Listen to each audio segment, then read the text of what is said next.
নমস্কার। সংস্কার কোচিং সেন্টারের ইউটিউব চ্যানেল নলেজ ফান্ডে আজকে আমরা আলোচনা করব উৎক্ষেপণ গতি, যাকে ইংরেজিতে বলা হয় প্রজেক্টাইল মোশন।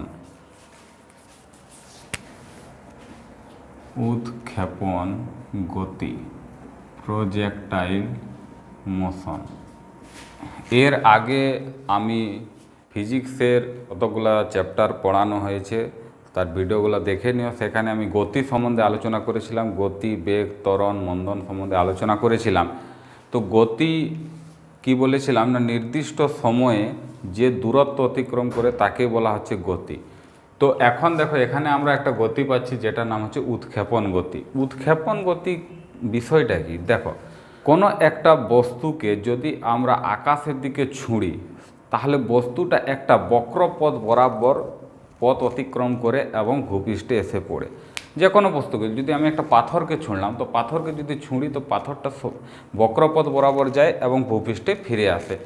এই রকমভাবে যে বস্তু গতিশীল হয়, বক্রপথকে নিয়ে যে বস্তু গতিশীল হয়, সেই বস্তুর গতিকেই বলা হচ্ছে উৎক্ষেপণ গতি বা প্রজেক্টাইল মোশন। সাপোজ একটা বস্তু আমার এই স্থানে আছে, এই স্থান থেকে বস্তুটাকে আমি আকাশের দিকে ছুঁড়লাম। তো আকাশের দিকে যদি ছুঁড়ি, তাহলে বস্তুটা ধীরে ধীরে এরকমভাবে এসে আবার বি স্থানে পড়ে যাবে। তাহলে বস্তুটার গতিটা কীরকম হলো, বক্র বরাবর হলো কি হলো না? তাহলে এই যে বস্তুর গতিটা, এই বস্তুর এইরকম পথে যে গতিটা হচ্ছে, সেটাকে আমরা বলবো প্রজেক্টাইল মোশন বা উৎক্ষেপণ গতি।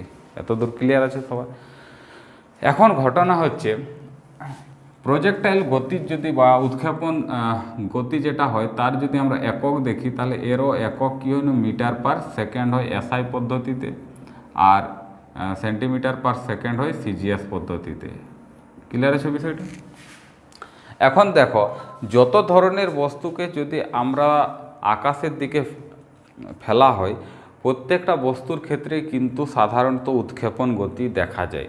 বস্তুটা সোজা পথে অতিক্রম করে খুব কম সময়, যদি বস্তুটার গতি খুব বেশি থাকে, যেমন হয়তো রকেট উৎক্ষেপণ করা হচ্ছে বা কোনো জোরালো বন্দুক থেকে গুলি বার হচ্ছে, তো এরকমভাবে যদি হয়, তখন সেই বস্তুটা সোজাসুজি যায়। অন্যথা বস্তু সাধারণত পাথর ছোঁড়া, কোনো ফালা ছোঁড়া, কোনো শক্ত কোনো বস্তুকে যদি আকাশের দিকে ছুঁড়ি, তাহলে সেই বস্তুটা সাধারণত উৎক্ষেপণ গতি দেখা যায়। এখন ঘটনা হচ্ছে, আমাদের সবচেয়ে ভেরি ইম্পর্টেন্ট যে পয়েন্টটা, সেটা দেখো যে আমি যদি একটা বস্তুকে সোজা দুরকমভাবে আমি ছুঁড়তে পারি। কীরকম? যদি আমরা চাইলাম যে বস্তুটাকে আমি সোজা উপরের দিকে ছুঁড়বো যাতে সবচেয়ে উঁচু পর্যন্ত যায়, তাহলে সবচেয়ে উঁচু পর্যন্ত যদি আমাকে পাঠাতে হয়, তাহলে বস্তুটাকে আমাকে 90 ডিগ্রিতে ছুঁড়তে হবে। এটা মনে রাখো, সবচেয়ে উঁচুতে যদি পাঠাতে হয় কোনো একটা বস্তুকে, তাহলে বস্তুটাকে কত ডিগ্রিতে আমাকে, ভূপৃষ্ঠের সাথে কত ডিগ্রিতে আমাকে ছুঁড়তে হবে? 90 ডিগ্রিতে। সেকেন্ড টাইম দেখো, কোনো একটা বস্তুকে যদি তির্যকভাবে সবচেয়ে দূর পর্যন্ত আমাকে নিয়ে যেতে হয়, সবচেয়ে দূর তির্যকভাবে, মানে আমি এরকমভাবে ছুঁড়বো বস্তুটা যেন সবচেয়ে দূর পর্যন্ত যায়, তাহলে এই ভূপৃষ্ঠের সাথে যে অ্যাঙ্গেলটা হবে, সেই অ্যাঙ্গেলটা আমাদের কত ডিগ্রি হবে? 45 ডিগ্রি। তাহলে একটা এখানে পয়েন্ট এলো যে সবচেয়ে উঁচু যদি হয়, সবচেয়ে উঁচু নিয়ে যেতে, সবচেয়ে উঁচু যদি নিয়ে যেতে হয়, তাহলে আমাকে কত ডিগ্রিতে ছুঁড়তে হবে ভূপৃষ্ঠের সাথে বস্তুটাকে? 90 ডিগ্রিতে। সেকেন্ড টাইম হচ্ছে, সবচেয়ে যদি দূর নিয়ে যেতে হয়, সবচেয়ে দূর, তাহলে আমাকে ভূপৃষ্ঠের সাথে কত ডিগ্রিতে ছুঁড়তে হবে? না 45 ডিগ্রিতে। এত দূর ক্লিয়ার আছে সবার? কিন্তু বিভিন্ন অ্যাঙ্গেলে তো ছোঁড়া হয়, যে 45 ডিগ্রিতেই ছুঁড়ছি অথবা 90 ডিগ্রিতেই ছুঁড়ছি, এরকম তো ঘটনা ঘটে না। যেমন উপরের দিকেও যখন ছোঁড়া হয়, তখনও বস্তুর পথটা অনেকটা এরকম টাইপের হয়। বস্তুটা যখন যায়, তখন দেখবে এরকমভাবে যাচ্ছে উপর দিকে, আবার এরকমভাবে নামছে। তো ওয়ান টাইপ অফ কার্ভ অনেক সময় হয়েই যায়, যেটাকে প্রজেক্টাইল গতি বা উৎক্ষেপণ গতির মধ্যেই নিয়ে আসা হয় বা বলা হয়। এখন ঘটনাটা দেখো, সাপোজ যদি কিছু এর গাণিতিক রূপ আছে, এখানে 3টা কোয়েশ্চান আমাদের ভেরি ইম্পর্ট্যান্ট। 3টি কোয়েশ্চান কী কী হচ্ছে দেখো। প্রথমত, সবচেয়ে উঁচু পাঠানোর জন্য কত ডিগ্রি অ্যাঙ্গেলে আমাকে বস্তুটাকে ছুঁড়তে হবে? না 90 ডিগ্রি। আর সবচেয়ে দূর পাঠানোর জন্য আমাকে কত ডিগ্রি অ্যাঙ্গেলে বস্তুটাকে ছুঁড়তে হবে? না 45 ডিগ্রি। তোমরা দেখেছো, আমরা সাধারণত প্রজেক্টাইল মোশনকে খেলাধুলার ক্ষেত্রে ব্যবহার করে থাকি। যেমন ফালা ছোঁড়া, দেখেছো? ফালা ছোঁড়া একটা অ্যাথলেটিক্সে, স্পোর্টসে একটা খেলা আছে, ঠিক আছে না, যেটাকে আমরা আমাদের ভাষায় বল্লম বলে থাকি, ঠিক আছে না। তো সেই বল্লমকে এরকম দূর থেকে এসে ছোঁড়া হয়, বোঝা গেল ব্যাপারটা। তো সুতরাং অনেক দূর পর্যন্ত ছোঁড়ায়। তো ওরা যে স্পোর্টসম্যান হয় তারা দীর্ঘদিন ধরে প্র্যাকটিস করে সেটাকে নিয়ে যে কত ডিগ্রি অ্যাঙ্গেলে ছুঁড়বো যাতে আমার সেই ফালাটা অনেক দূর পর্যন্ত যাবে। ক্লিয়ার আছে বিষয়টা? তো সেখানে প্রজেক্টাইল মোশনকে নিয়েই তারা কাজ করে। আমরা অনেক অনেক সিনেমাতে দেখেছি যেখানে যুদ্ধ, রাজা এসবের ক্ষেত্রে যুদ্ধ আরে হয়, সেখানেও আমরা বড় বড় ফালা ওদেরকে ব্যবহার করতে দেখেছি। তারাও দূর থেকে, বাহুবলী সিনেমা দেখেছে সবাই, একদম ফালা দেওয়া হচ্ছে, একদম ভেতরে সেই বাহুবলী ছুঁড়ছে। হ্যাঁ, যাই হোক, তো এরকম ফালার ব্যবহার তোমরা দেখেছো, সাধারণত আমরা ঘরেও ব্যবহার করে থাকি। তো এখানে একটা প্রশ্ন, সবচেয়ে উঁচু হওয়ার জন্য 90 ডিগ্রি, সবচেয়ে দূরে পাঠানোর জন্য 45 ডিগ্রি। এখানে দুটো কোয়েশ্চেন আমাদের ক্লিয়ার হচ্ছে। তো আমরা এখানে দেখব যে যদি সাপোজ একটা বস্তুকে এই স্থান থেকে ছোঁড়া হয় প্রজেক্টাইল গতিতে, তো এই স্থান থেকে ছোঁড়া যদি হয় তাহলে বস্তুটা এরকম বক্রপথে বি স্থানে গিয়ে পড়লো সাপোজ। এখন দেখো, যদি এখানে তোমাকে জিজ্ঞাসা করা হয় যে এই স্থান থেকে বি স্থানে যে পৌঁছালো, তো সবচেয়ে উঁচু স্থান কোন জায়গাতে গেল, তাহলে সবচেয়ে উঁচু স্থান এই বক্রপথ যেটা হয় তার মাঝ বরাবর যেটা হয় সেটা হয় সবচেয়ে উঁচু স্থান। ক্লিয়ার আছে বিষয়টা? তাহলে এটাকে আমি সাপোজ এইচ দিয়ে প্রকাশ করলাম, ঠিক আছে। আর এ থেকে বি স্থানে গেল, তাহলে এই এ থেকে বি স্থান এটাকে আমরা বলা আর দিয়ে প্রকাশ করছি, আর দিয়ে, আর ফর রেঞ্জ বুঝাই, যে এ থেকে বি স্থানের রেঞ্জটা কত হয়ে গেলো না আর, ঠিক আছে না। তো এটা কি হলো না রেঞ্জ, এটাকে আমরা কি লিখবো রেঞ্জ। আর এইচটাকে বলা হয় হাইট বা উচ্চতা, এটা নিশ্চয়ই বুঝতে পারছো। ক্লিয়ার আছে বিষয়টা? এই জায়গাটা সাপোজ আমরা এটা বি ধরেছি, তাহলে আমাদের সি এটাকে ও ধরে নিলাম, ঠিক আছে না। তাহলে ও সি হচ্ছে সবচেয়ে উঁচু যেখানে বস্তুটা পৌঁছেছে। ক্লিয়ার আছে বিষয়টা? ওকে।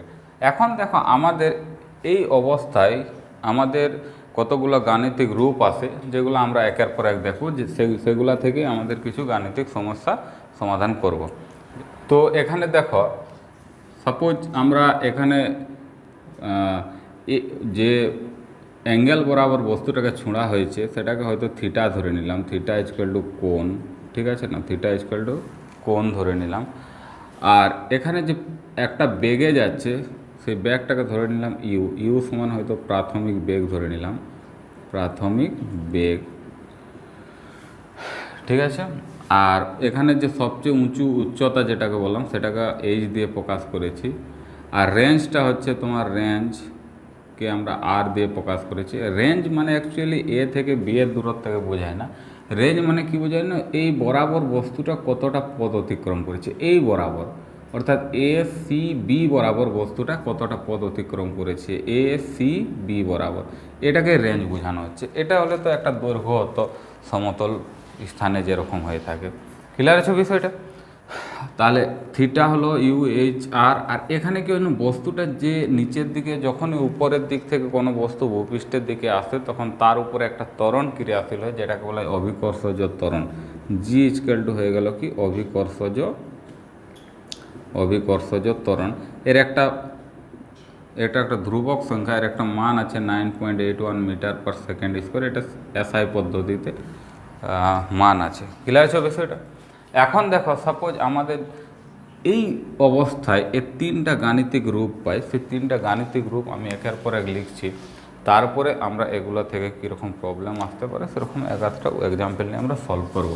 সাপোজ উচ্চতা যদি আমাকে নির্ণয় করতে হয়, যে একটা বস্তুকে যদি থিটা কোণ ইউ প্রাথমিক বেগ আর রেঞ্জে যদি ছোঁড়া হয় তাহলে বস্তুটা সবচেয়ে উঁচু কতটা উপর পর্যন্ত যাবে, যদি এটা আমাদেরকে প্রশ্ন করা হয় তাহলে এর ক্ষেত্রে ফর্মুলা হয় H is equal to u square by 2g sine theta, sine square theta, u square by 2g sine square theta. Clear আছে বিষয়টা? সবচেয়ে উঁচু পর্যন্ত যাবে তার ক্ষেত্রে ফর্মুলা কী হচ্ছে u square by 2g sine square theta, ঠিক আছে। এখানে ইউ জি থিটা প্রত্যেকটাই আমি আগে থেকেই তোমাদেরকে বলে দিয়েছি।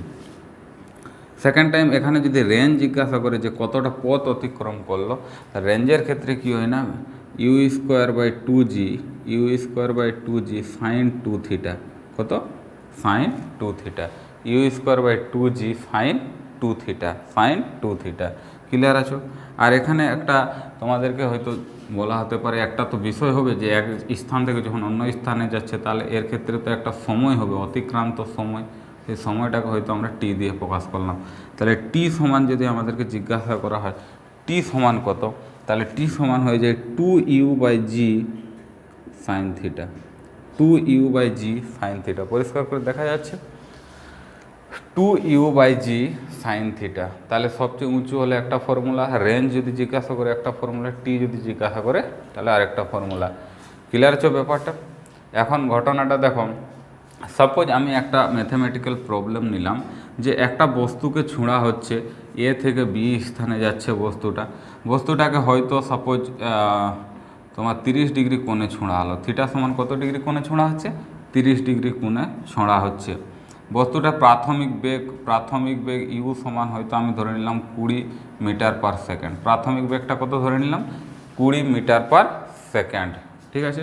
তাহলে এখানে যদি বলা হয় যে সবচেয়ে উঁচু কত উপর পর্যন্ত যাবে, ওর রেঞ্জটা কত হবে, আর ওর যেতে কত সময় লাগবে যদি জিজ্ঞাসা করা হয়, তাহলে প্রথমে দেখো উঁচু এইচ সমান আমরা কি লিখতে পারি? u²/2g sine theta.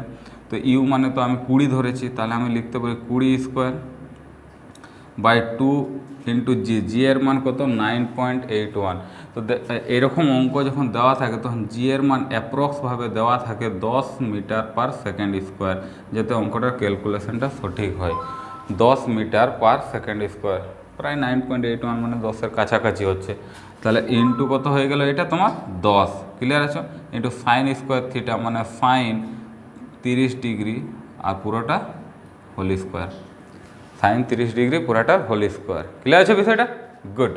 এরপরে দেখো এটাকে আমি কি একটুকু মানটা আমি বসাই, 2 × 10। দেখো স্কোয়ার মানে 20 × 20 দুবার লিখতেই পারি। সাইন 30 ডিগ্রি এর মান কত হয় বলো তো? সাইন 30 ডিগ্রি এর মান কত হয়? 1/2, 1/2 হয়। তাহলে 1/2 তার হোল স্কোয়ার, 1/2 তার হোল স্কোয়ার যদি হয় তাহলে সেটাকে আমরা কী লিখতে পারি? 1/4। 1/2 তার হোল স্কোয়ার মানে কি? 1/4। ক্লিয়ার আছে বিষয়টা? যদি আমি ক্যালকুলেশন করি তো 10 × 20, এটা কাটলো 4 × 5 = 5। তাহলে সবচেয়ে উঁচু যে হাইটটা হবে সেটা কত হবে না? 5 মিটার। সবচেয়ে উঁচু হাইটটা কত হবে? 5 মিটার। মানে ভূপৃষ্ঠ থেকে 5 মিটার উপর সবচেয়ে উঁচু 5 মিটার পর্যন্ত যাবে বস্তুটা। ক্লিয়ার আছে বিষয়টা?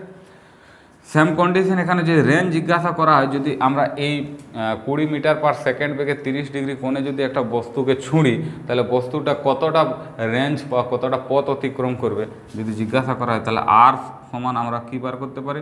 ইউ² মানে 20² / 2g মানে 2 × g এর মান কত বসাবো? 10 into sine 2 theta. Sine 2 × theta. থিটার মান কত? 30 ডিগ্রি। থিটার মান কত? 30 ডিগ্রি। ক্লিয়ার আছে বিষয়টা? তাহলে এটা আমরা কত লিখতে পারি না? 20 × 20, আর নিচে তো তোমার 2 × 10 মানে সেই 20 আছেই, আর সাইন 2 × 30 ডিগ্রি মানে কত? Sine 60 degree. Sine 60 degree. তাহলে সাইন 60 ডিগ্রি এর মান কত জানি? সবাই নিশ্চয়ই জানো সাইন 60 ডিগ্রি। সাইন 60 ডিগ্রি সমান কত হয়? √3/2। সাইন 60 ডিগ্রি সমান কত হয়? √3/2। তাহলে এক্ষেত্রে আমরা কত মানটা বসাবো না? √3/2। ক্লিয়ার আছে ব্যাপারটা? এখন যদি একটু আমরা এটাকে সমাধান করি তাহলে 10, এটা হলো 10, তাহলে কত হয় না? 10√3। কত হয় না? 10√3। তাহলে রেঞ্জটা আমরা 10√3 মিটার বলতে পারি, অথবা √3 এর মান বসাতে পারি। ঠিক আছে না? √3 এর মান কত হয় না? √3 এর মান হয় 1.732। তাহলে প্রায় 17.32 মিটার। কত হয় রেঞ্জটা? 17.32 মিটার। ক্লিয়ার আছে বিষয়টা? গুড। এরপর যদি আমাকে জিজ্ঞাসা করা হয় যে এ থেকে বি স্থানে যেতে বস্তুটার কত সময় লাগবে, তাহলে আমরা টি সমান এখানে বার করি। টি সমান কী হয় না? 2u/g sine theta. তাহলে 2 × ইউ এর মান আমাদের জানা আছে 20/g, জি এর মান জানা আছে 10 ইন্টু সাইন থিটা মানে সাইন কত ডিগ্রি? 30 ডিগ্রি। তাহলে এর ক্ষেত্রে আমাদের 10 কাটলো, আর এক্ষেত্রে কত হলো? তাহলে 4 × 1/2। সাইন 30 ডিগ্রি এর মান কত হয়? 1/2। সাইন 60 ডিগ্রি মানে √3/2। তাহলে 2। তাহলে কত 2 সেকেন্ড। তাহলে বস্তুটা আমার 17.32 মিটার রেঞ্জ যেতে বা 17.32 মিটার পথ অতিক্রম করতে সময় কত লাগবে? 2 সেকেন্ড, যদি তার বেগটা কত হয়? 20 মিটার পার সেকেন্ড। ক্লিয়ার আছে বিষয়টা? তো আমরা এই যখন আমাদের মান দেওয়া থাকবে তখন আমরা সোজাসুজি মানগুলা বসিয়ে আমরা হাইট অথবা সবচেয়ে উচ্চতা, রেঞ্জ, কতটা পথ অতিক্রম করলো, কত সময় নিল, আমরা তিনটি বার করতে পারবো। ক্লিয়ার আছো? বারবার ফর্মুলাগুলোকে লিখে একবার মুখস্থ করে নাও। পরীক্ষাতে কখনো কখনো কী হয় না, সোজাসুজি ফর্মুলাগুলো আসে, সোজাসুজি ফর্মুলা, কোনো অঙ্কই বার করতে বলা হয় না, সোজাসুজি ফর্মুলা আসে যে ভাই কত হবে। ক্লিয়ার আছো ব্যাপারটা? তো একবার তোমরা বারবার করে ফর্মুলাগুলোকে একটু মুখস্থ করে নাও। ক্লিয়ার আছো? তো এখানে প্রজেক্টাইল মোশন প্রায় শেষ করলাম। ঠিক আছে, থ্যাংক ইউ।